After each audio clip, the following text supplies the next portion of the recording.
By repeatedly witnessing what we strongly do not prefer, clarity arises about what we do prefer, what we're called towards, and how we can serve others. After observing starkly different personality traits and behavioral tendencies in people with addictions or intensely programmed beliefs, I came to realize that one of my passions is to help my counterparts learn how to self-induce the feelings that toxic or altering substances temporarily cause them to experience. This can include the drug-like effects that occur without physically putting something into our body at first, such as the biochemically altering reactions within sexual connections. Even then, we're still under the influence, and thus not in our most innate state of being. There's no judgment upon this. These noticings are not to be glamorized or demonized, encouraged or denounced. Plenty of romantic grandeur, artistic creations, and fun memories have been made in these altered states. Plenty of destruction, misery, and fear have been birthed from these altered states. What I found noteworthy in particular is the feeling being sought through smoking, drinking alcohol, engaging in sexual relations, or consuming certain foods, a feeling that evidently isn't naturally present within that person when their body-mind is sober, when their body-mind is devoid of the thing, the medicine, the crutch. So they partake. They use something external to induce a feeling. Ideally, what is the desired experience or feeling being sought? A sense of peace, joy, social belonging, creative flow, a pleasurably heightened state under the notion of it being recreational or relaxing or celebratory? We've got a whole world of intelligent beings tapped in at whatever degree at any given moment to the awareness of available tools, gems of wisdom, and their own strength of will. The level of awareness, however limited or vast, is what guides the being to seek a state of feeling better, no matter the duration or fleeting nature of such perceived satisfaction and stimulation. The question is, what is the source? What is the place that we go to derive the feelings we want? If satisfaction, stimulation, or a sense of okayness isn't self-induced, then the thing is the go-to default approach, meaning the substance is used again and again, or a pattern of activities and behaviors are replicated again and again in search of those pleasant feeling states. Self-inducing any state we want is our divine right and our supernatural ability, not only for masters with special destinies, but for everyone who becomes aware of such truths. What's required is consciously directed love, discipline, and intention. Through practice, what's embodied is the knowing of one's ability to self-induce feelings and states of being, and to choose that most inherent and least taxing path as the way, the livity for that being. So first is conscious intention, discipline, and love energy. Secondly is the application and commitment of those things, practicing these practices in a practical way. And thirdly is eventual embodiment of knowledge and alignment with embedded abilities in the DNA, alignment with an expanded and ascended consciousness to self-induce feelings and create realities.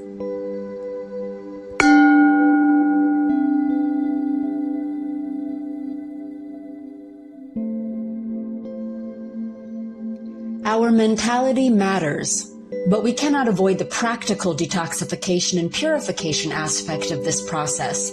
to feel comfortable in the most basic sense with the idea of going within to self-induce a high on life, everything melting into the flow state of being. We have to acknowledge the cleaning out of poisons and parasites in the body, the clearing of foreign or constipated energy in the etheric field, and the grounding of ourselves with nature to connect holistically with our multidimensional presence here within the sensory earthly realm, amid a society of artificial constructs and synthetics galore. There's no moving forward without this step. There's no bypassing or quantum leaping over the essentiality of putting ourselves in a physically clear and thus more willing and receptive position, as well as positioning ourselves at a higher frequency attunement in terms of our energetic longitude and latitude within the map of all that is. That's excellent. Now, how? Well, to spare us from an unnecessarily lengthy expounding of what lifestyle habits to have or not have, I think we're beyond Living Healthy 101 at this point, and the information is available in abundance. 𝐸𝐻𝐻 is vital. Imbibe what's alive with life force energy. Eat the rainbow of goodies that grow from Earth's unchemicalized soil. Drink the sun into the cells for light codes of ascension-oriented downloads and melanin activation for immune system modulation and reduced oxidative stress. Follow the beat of your heart drum so as to lead a life that positively lights you up from within, expresses passion and purpose in creative, beneficial, inspiring ways, and is in tune with the rhythms and aims of your soul's dance on the stage of divinity within the play of infinity. When your commitment is ripe to embark on this non-negotiable, unavoidable, wildly revealing and rewarding part of the process, when your commitment is ripe, there will be a rippling aftermath of synchronicities to affirm and support your movements. If the people in your life and the roles you've taken on all start to shift or fall apart or become intolerable, you'll be given what you need from moment to moment to manage the waves of such changes. Trust the process, or don't. Better to know than to even trust. Better to know that it is done because the universe strives for balance. Through all the chaos, it strives for balance endlessly and always. Oscillating its way towards balance is its cosmic need. Harmony, changes, striving for balance, leading to more or new types of harmony, leading to greater experiences of balance and thrival, and on and on. The initial chaos or discomfort or withdrawal symptoms during the purification detoxification process are reminders that the grand little universe of you is systematically racing to its harmonious happy place, transient impulses and all, so that you can be better equipped to do what you're naturally capable of doing, which is self-inducing happiness or pleasure or compassion or selfless goodwill or inclinations to learn and grow and develop a drive and a contentment that's not dependent on how others currently treat you, how much income you're currently earning, or how stable your current circumstances are, because the currentness of these things are extensions of an ever-morphing river or energetic current of change and will not remain in states of stagnation, dormancy, dullness, or entropy. We can, at the very least, have intellectual reprieve in the facts about the flow of life, that non-preferred situations or states of being are literally flowing into something more balanced and desirable. The speed or magnitude or rate of which is largely determined by our actions to cleanse and clear our sensitive system from anything which would impair or impede its ability to freely and easily and effortlessly self-induce feelings and realities we seek to experience. And the titillating aura around aspiring to something so cool that we were born to utilize to our full advantage. This transmission is not to be a play-by-play of specifics. More potently, it is about planting the proper seeds of higher consciousness, infusing soulfulness into the information, thus activating states of remembrance about what you actually are in your purest form. This is true alchemy, carried out through frequency medicine, via word sound. Pause before you proceed mindlessly or mechanically. Meditate before you indulge gluttonously or foolishly. Everything has an equal and opposite. You flip the coin from pain to pleasure, from struggle to ease, through cultivating practices and employing methods that make discernment, common sense, and wisdom the obvious avenue to your kingdom of consciously created states of being, the obvious avenue to obtain your all-access pass to your supernatural powers of self-authority and self-generated experiences.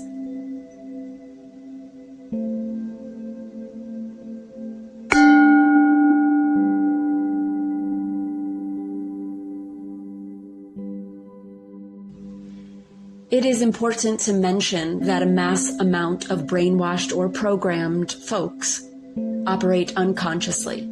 That's all of us at some point with certain things. Operating unconsciously, moving towards what they perceive as enhanced states of being that do not bring them a sense of deep fulfillment and peace, but rather cause feeling states that align with their safety zones of familiarity. These perceived safety zones are dysfunctional, may be familiar, but it's not helpful because the being hasn't yet evaluated, unpacked, or healed their underlying sorrows, fears, grievances, or sense of inadequacy and unworthiness to be able to feel their authentic template of godliness and giftedness when in relation with others. And that's the key. Anyone can reasonably achieve feelings of okayness when devoid of triggering stimuli. In that sense, no distinguishable progress is being made. Human life is an evolutionary relational laboratory. So the states of being that one perceives as enhancements in comparison with their sober solitude or in comparison with the stressfulness experienced when they're in relationship with others, they're not actually enhancements. They produce results that are adverse to what the soul of the being longs for. These less conscious states serve to upkeep the nervous system's trauma responses and the being's guardedness, which brings more scenarios that require reasons to protect oneself from danger, whether psychological or otherwise. Attachment to toxicity or dependency on external responses of a particular preference drags the slumbering human into cycles of hell, looping them and linking them with lifetimes of suffering. Initially, we must assess what has been our dominant operating program. What has been our untrue default beliefs? What are our definitions and associated thoughts with things like self, wealth, health? And to take a look at our primary tendencies. Next is acknowledging the actuality of our ability to self-induce really pleasant feelings and extended states of being that we prefer. Then comes finding our sacred medicine without ingesting or relying on external substances and methods. This is best done with a spiritual guide whose essence and teachings you resonate with. Following that is the devotion, devoting oneself to the practice of your rituals, which leads to better and better realities of genuine embodiment, living by demonstration, an exponential influence of being someone who can self-induce states of alignment and wellness, and who kindles the inner flame of humanity's light bearers in the process of doing so, in the beingness of being so. There's infinite ways to do this. Immersing oneself in high vibe music, immersing oneself in visceral visualizations, or adventuring for a time with no plan or destination in mind, playing imaginatively and innocently as a child would, engaging in healing touch and self-affection, searching for tribe, for purposeful bonding, for accountability, for discussing the multitude of ways one can self-induce feelings that were experienced previously through the use of external things or outdated habits. Another way is also exploring ideas that can really change our lives, that can change the whole way we operate, perceive, experience. Things like Chronos time versus Kairos time, or checking out what's possible by observing minimalists, exploring the satisfaction within simplicity, exploring ideas of introspection as an art form, Godversations versus conversations, or the very real possibility to transcend laws of physics like the ascended masters in our spiritual texts, like many humans who exist now, who've gone beyond the pull of gravity, or who can go beyond being at the bodily mercy of temperature conditions by way of regulation through the mind and breath alone.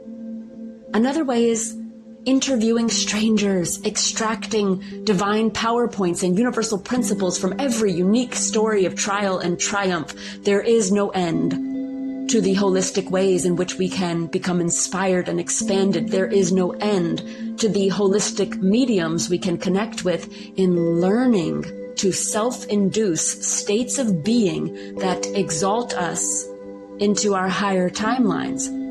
You will have to push through a little bit and then surrender, and then gently push yourself through a bit more and surrender fully, day by day, through the influx of sensations that arise, through the dueling desires that greet you in life-changing moments of choice, through the barrage of unexpected, unanticipated encounters and challenges. In the eye of the storm, there is no storm to contend with. You can become the wizard of your atmosphere, the conductor of your sensorial symphony, and the master of your life's presentational tone, lingering fragrance, and deep-rooted vibes of knowingness that draw forth connections and opportunities to further facilitate your activations of remembrance and rites of passage along the journey of conscious reunion with the Most High.